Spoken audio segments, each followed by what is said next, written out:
Ça y est, je suis SDF officiellement. À partir de ce soir, aujourd'hui, j'ai pas de logement. Là, je cherche mon Airbnb pour dormir. Voilà, c'est la moindre des choses.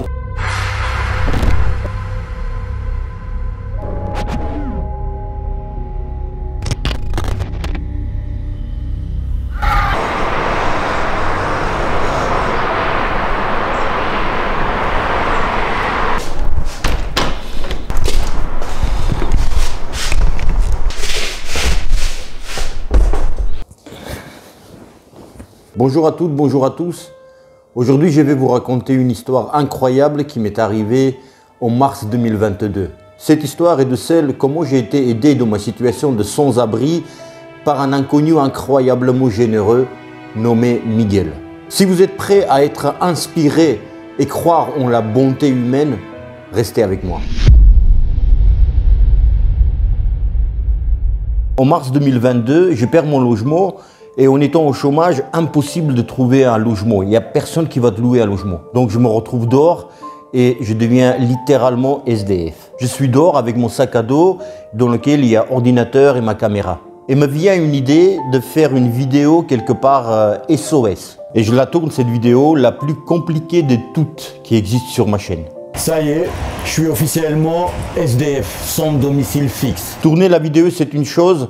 Mais prendre la décision de la poster, c'en est une autre. Je réfléchissais, je gambergeais, mais non, c'était difficile. C'est très difficile de poster ce genre de vidéo publiquement où tu dis des choses peu valorisantes à ton égard. Mais il n'y a pas que ça. Je pensais aussi à mes nièces qui allaient regarder la vidéo et que j'allais rendre triste. Je savais aussi que d'autres allaient s'en réjouir. Je me disais, les gens qui me connaissent dans la vie ou m'ont connu un jour et qui me suivent sur YouTube, qu'est-ce qu'ils vont dire? Ils vont dire c'est ça? C'est ce qui est devenu Dato? C'est ça qu'il est devenu? D'un autre côté, je me disais, il y a quand même beaucoup de gens qui m'aiment bien quand même. Bref, c'était un gros bazar dans ma tête. Et je décide d'envoyer cette vidéo en privé à quelques-uns de mes amis en leur demandant leur avis. Qu'est-ce que vous pensez? Est-ce que c'est glauque cette vidéo? Est-ce que c'est humiliante pour moi? Tout simplement pour avoir leur avis. Ils ont regardé la vidéo et l'ont validée.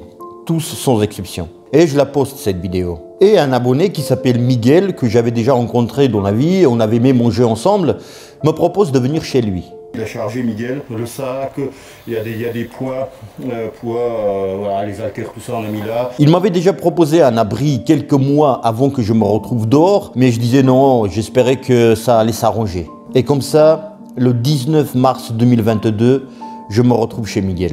En un an, chez Miguel, il n'y a pas eu une engueulade. Petite engueulade, même mini engueulade, il n'y a pas eu. On s'est tout de suite entendu super bien. C'est vrai que c'est difficile d'aller chez quelqu'un que tu connais pas. Parce qu'il y a toujours un risque qu'on s'entende pas. Parce que le viewer, il te regarde, il te connaît un minimum. Mais toi, tu connais pas du tout cette personne. Mais Dieu merci, tout s'est bien passé, nickel. Avec Miguel, on rigolait, on s'entraînait.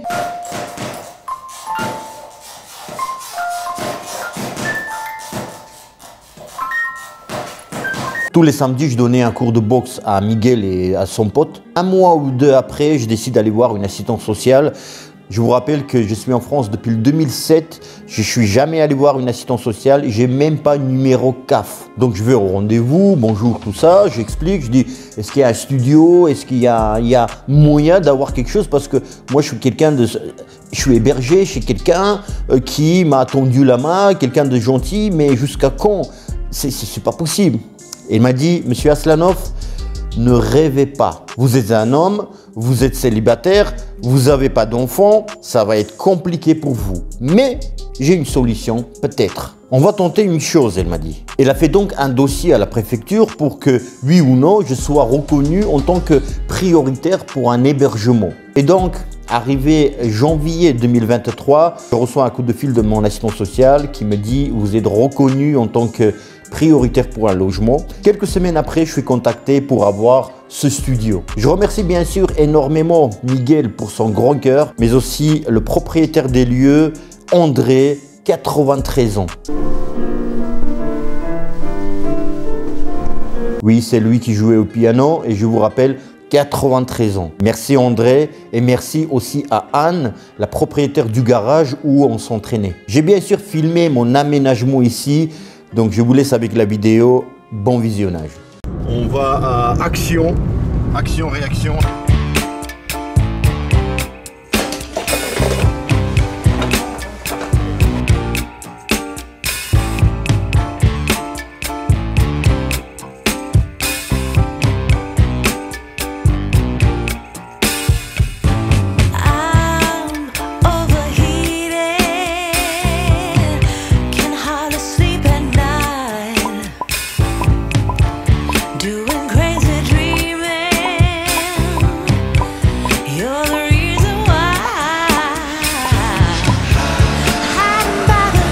Attends, avant de décoller, il reste encore un jour.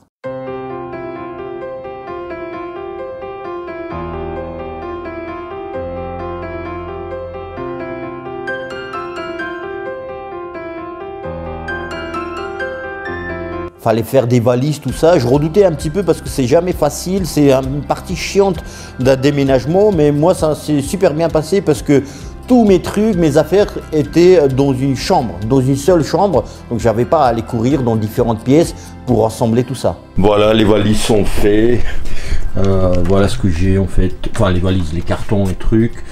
Ça là, je vais maigrir bientôt là, les gars là, 10 kilos au moins, je dois avoir. Bref, ça c'est autre chose, on va en parler plus tard. Un carton, 2 cartons, 3 cartons, 4 cartons, enfin 4, 5 valises, et gros valises 6, et oui, 7. Voilà, ça c'est que des papiers là, les papiers, ce qu'on reçoit, les papiers quoi. Voilà, 6, 7 sacs valises trucs, c'est toute ma vie dedans. La vérité, toute ma vie, voilà. Je fais pas un vrai déménagement, tu vois, c'est un déplacement. Déménagement dans le sens où déménagement on appelle genre quand t'as un frigo, quand t'as machine à laver, quand t'as... Bon, c'est un déménagement, mais t'as compris, tu vois. Je mets dans la voiture et j'y vais. J'ai pas besoin d'une équipe des gros gaillards qui vont... Des bretons, des ménageurs bretons, tu vois. D'ailleurs, Miguel, il est breton à moitié, donc... Ah oui, c'est vrai. J'aurai un déménageur breton. Aujourd'hui, J-1 et demain, nouvelle vie. Enfin, ouais, c'est des déménagements, c'est nouvelle vie. Il n'y a pas des trucs qui changent, mais nouveau départ, tu vois. J'espère pour le meilleur, j'en suis sûr. J'ai décidé de mettre tout ce qui est valises et trucs là, le mettre à l'étage. Comme ça, demain matin, j'ai plus à faire, tu vois. Comme ça, demain matin, tac, Miguel il va venir garer la voiture juste en face. Et on aura juste 5 mètres à faire, quoi, pour mettre les valises et tout ça. J'ai déjà mis quelques-uns de cartons et tout ça. Bon, j'appelle ça valise, hein, mais t'as compris. Bon, ça c'est une valise, mais là-bas c'est une valise. Donc je mets là, l'entrée est ici. Donc il va se garer là, tu vois. Et tac, on fait, et voilà, comme ça il y a un mot de tête d'enlever, tu vois, enfin une épine pour demain matin est enlevé. Ça aussi je mets là. J'espère que le chat qui est ici, il adore griffer les cartons, tu vois, et j'espère qu'il va pas griffer. Dès que je suis arrivé chez Miguel, le chat m'a désigné comme l'ennemi numéro 1. Pourquoi ? Parce que je lui ai pris sa chambre. Je le comprends. Il m'a griffé, il m'a mordé. À chaque fois que je passais à côté de lui, ah, qu'est-ce qu'il y a? Il me faisait ça. Et pourquoi je vous raconte ça, les Boudato? Je ne pouvais pas laisser comme ça avant partir, quitter la maison de Miguel, les Boudato. Je voulais prendre ma petite revanche sur lui. Je l'ai pranké, ce chat.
Je vais vous montrer peut-être une fois à l'appart ce que j'ai acheté à Action, tu vois. Ou je sais pas si vous avez vu ou pas. Là c'est, je bois du thé, tu vois. J'adore le thé. Et ça c'est bouilloire et tout ça, les conneries, les casseroles, les machins. Je sais pas, je crois que je vous ai déjà montré. Voilà, c'est ça Nouvelle Vie. Quand tu vois ça, tu dis Psartec, oui c'est nouveau départ, Nouvelle Vie. Parce qu'après, là-bas il y a salle de boxe les gars. Là où je suis, là où je serai demain. Si Dieu le veut, Inch'Allah. Et il y a salle de boxe. 10 minutes en vélo. Il faut que je me procure un vélo aussi. 10 minutes à la salle de boxe. 10 minutes à la salle de muscu où je suis inscrit. Tu vois, je suis inscrit depuis 1 an à l'appart fitness. Je suis allé une fois. En fait, je me suis inscrit à Lyon. Et puis il s'est passé ce qui s'est passé. Je suis devenu ZDF, tu vois. Et du coup, je suis venu à Bois-d'Ouin et je me suis jamais allé là-bas à l'appart fitness. Et là où je serai là demain, à partir de demain, il y a appart fitness. Donc 10 minutes en vélo, la boxe, 10 minutes appart fitness. Mais il faut un vélo. J'ai vu des vélos 120 €, 100 €. Voilà, enfin, on va voir tout ça plus tard. Parce que là, il y a des dépenses là. Allez, je continue. Ça. Et ça va servir. Ça va servir bientôt les gars. La salle de boxe et tout ça là, ça, vous allez en bouffer de la boxe, de la vraie. Voilà, les Boudatos, nous y sommes, le jour J. Ce jour-là, j'ai appelé The Déménagement Day.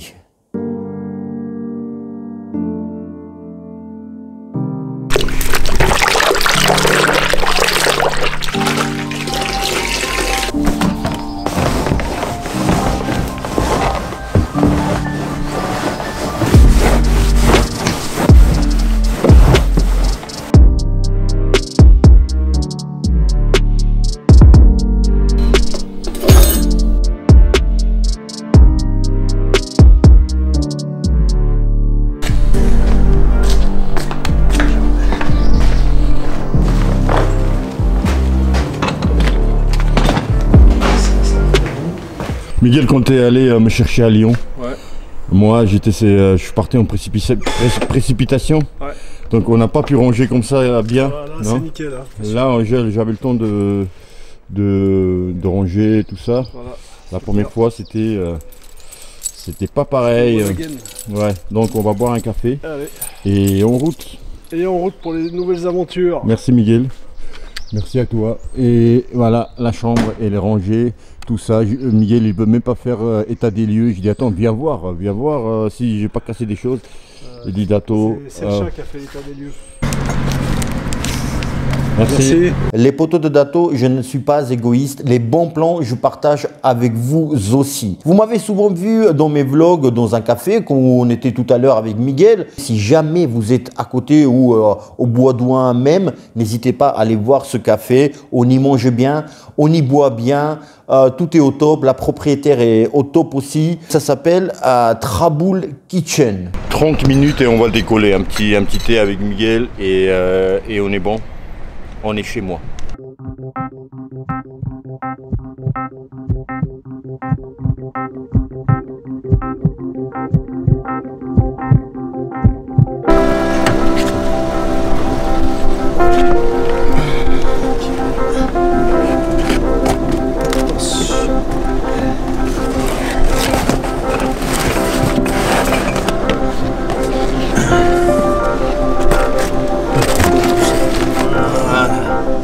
Là on est bon. Let's go.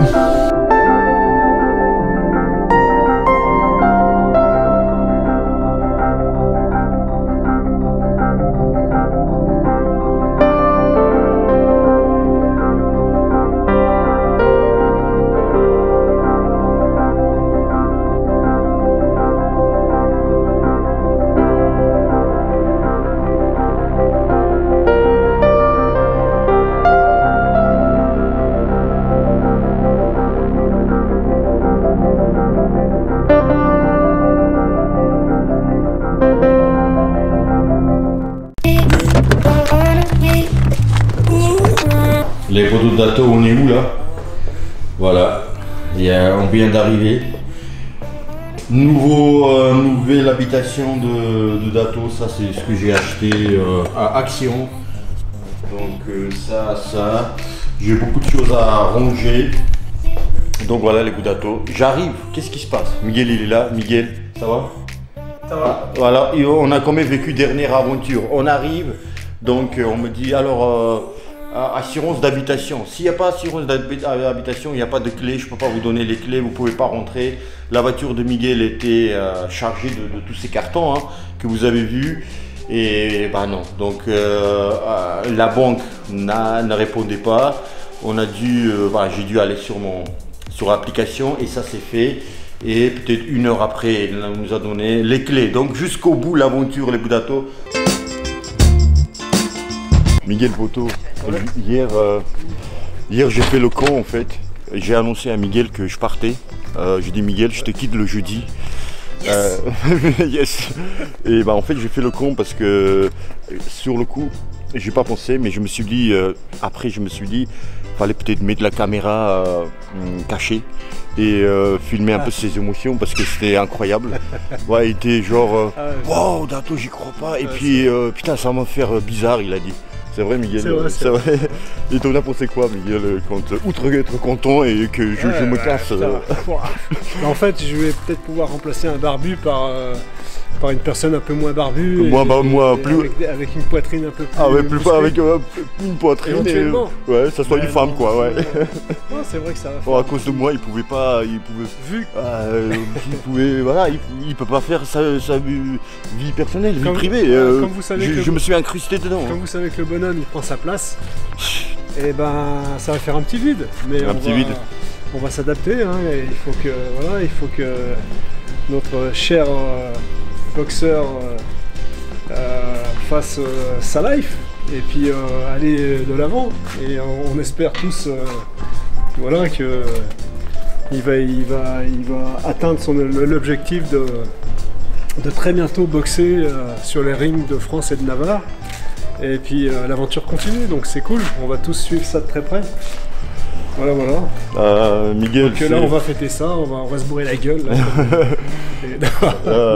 Non mais c'est une bonne nouvelle, c'est super. Bonne nouvelle, parce que Miguel il est au courant aussi de ce qu'on a fait, les dossiers.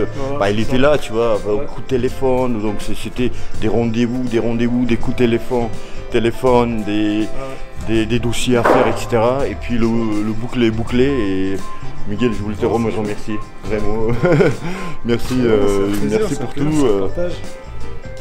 Et c'était, franchement, j'ai passé, on a que rigolé. C'est vrai, beaucoup. On a fait que rigoler. C'est vrai. Je te jure, il était calme, sa vie était calme, tranquille. Et il y a un immigré russe qui arrive et il chamboule tout. Voilà. Écoute, de toute façon, je quitte Miguel, le Bois-d'Oin, le village. Mais on va se revoir, on n'est pas loin. Donc je dis Miguel, tu vas encore avoir marre de moi, tu crois? Je dis Miguel, tu crois que. Tu crois que tu t'es débarrassé de moi? Écoute, non, je vais pas très loin. Donc voilà, Miguel, t'as quand même eu de la chance d'avoir Dato quand même. Bon, j'arrête les conneries là, parce que sinon je pars dans les conneries. Vous vous souvenez l'image en noir et blanc où je remettais les clés sur la table? Ils sont là. Ils sont là les Dato, je vous laisse avec la dernière image de la vidéo, vous allez comprendre pourquoi j'ai toujours ces clés de la maison de André où Miguel habite. Et ça en dit long sur la personnalité de Miguel et l'homme qu'il est. Je suis allé faire un saut, récupérer les clés. Je dis Miguel, je t'ai posé les clés en cuisine. Ça c'est, il m'a fait les clés de l'appart, c'est un garage où on s'entraînait, les clés d'ici. Il me dit garde, c'est pour toi. Je dis attends, je m'en vais là. Comment garde? Il dit garde. Voilà, tu vois. Voilà, il m'a laissé les clés. Je peux venir quand je veux. C'est ça, ça veut dire ça, Miguel? Je peux venir quand je veux. Merci beaucoup, Miguel. Je n'oublierai jamais.